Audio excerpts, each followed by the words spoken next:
ప్రభుత్వం అధికారం చేపట్టిన ఏడాది కాలంలోనే స్థానిక ఎమ్మెల్యే రాష్ట్ర పీయూసీ చైర్మన్ కూన రవికుమార్ నాయకత్వంలో నియోజకవర్గ స్వర్ణ నియోజకవర్గంగా మారిందని టీడీపీ మండల పార్టీ అధ్యక్షులు చిగిలపల్లి రామ్మోహన్ రావు, జిల్లా కార్యదర్శి సీపాన శ్రీరంగ నాయకులు, జిల్లా తెలుగు యువత ప్రధాన కార్యదర్శి బలక శంకర్, భాస్కర్ రావు, ఏఎంసీ మాజీ చైర్మన్ అన్నపు రాము, మండల ఉపాధ్యక్షుడు బానాడ శేషగిరి అన్నారు. నియోజకవర్గంలో ఎక్కడ చూసినా అభివృద్ధి కనిపించడంతో ఓర్వలేక తప్పుడు విమర్శలు చేయడం తగదని స్వతంత్ర అభ్యర్థి సువారి గాంధీపై మండిపడ్డారు. ఈ మేరకు పొందూరు మండల కేంద్రంలో పార్టీ కార్యాలయంలో విలేకరుల సమావేశం నిర్వహించారు.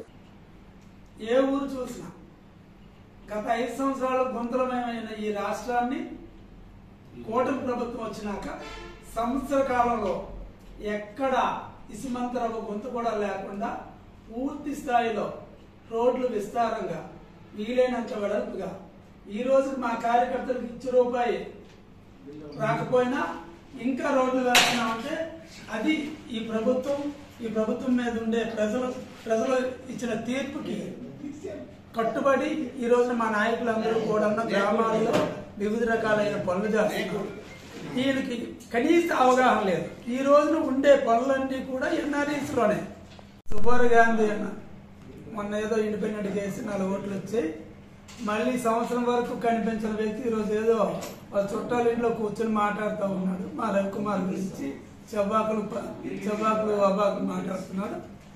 నువ్వు దమ్ముంటే గత 5 సంవత్సరాలు ఈ నియోజకవర్గంలో ఏం జరిగిందో అది ఒక పేపర్ మీద పెట్టుకొని రా.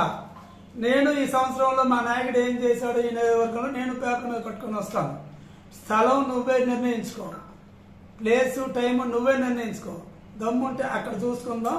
అనవసరంగా అభివృద్ధిని చూసి ఓర్వలేక పనికి మన మాటలు మాట్లాడడం ఎప్పటికైనా మానుకో గాంధీ. ఘనత కేవలం ఒక కోన రవికుమార్కే ఈ జిల్లాలో ఉంది. అలాంటి కోన రవికుమార్ మీద ఈ రోజున అవ్వాకులు చవ్వాకులు కనీస అవగాహన లేకుండా ఎక్కడో ఒక మారుమూల గ్రామంలో ఎక్కడో చిన్న వైలేషన్ జరిగిందని దాన్ని పట్టుకొని ఒక భూతద్దంలో చూపించుకొని ఈయన మాట్లాడుతూ ఉన్నారు.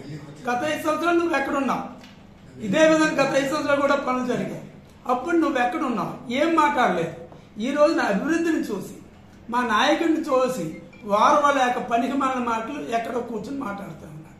దయచేసి అవగాహన ఉండి నీకేమైనా చూడగలిగితే కళ్ళుండి చూడగలిగితే ఈ అభివృద్ధిని చూసి సంతోషించు. 10 మందికి చెప్పగలిగితే చెప్పు, లేదా నోరు మూసుకొని ఇంట్లో కూర్చోగాని అవ్వాకులు చవ్వాకులు మా నాయకుడి మీద పెడితే ఊరుకునేది లేదు. తస్మాత్ జాగ్రత్త. ఈ రోజు విలేజ్ లో తెచ్చింది ₹1000 ట్రాక్టర్ వేస్తున్నాడు.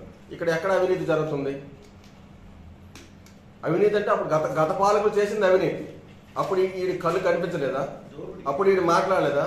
దోపిడీ దొంగలు అప్పుడు ఈ కనిపించలేదా? ఇప్పుడేమో అవినీతి అంటే ₹1000 వచ్చింది అవినీతి అంటే ట్రాక్టర్ లేబర్ ఛార్జ్ ఎంత, దాని ట్రావెలింగ్ ఛార్జ్ ఎంత, అక్కడ ఇసుక తీసుకురావడానికి ఎంత అవుతుంది? ₹1000 మనం నేరుగా మనకి ఇసుక అమ్ముతుంటే ఈ అవినీతి జరిగిందని మాట్లాడుతున్నాడు. అంటే వీడికి అవగాహన ఉందా, అవగాహన లేదా? వీడి పంచాయతీ వార్డు మెంబర్ కూడా కాదు. వీడికి అదే విలేజ్లోన మా పంచాయతీ సర్పంచ్ తరఫున ఒక ప్రతినిధి ఉన్నారు. ఆ ప్రతినిధి కూడా సరిపోడు. కావాలంటే ప్రతినిధి పంపిద్దాం, ఎక్కడైనా కూర్చొని పెట్టి మాట్లాడతారంటే రమ్మని చెప్పండి. ఈ నియోజకవర్గంలో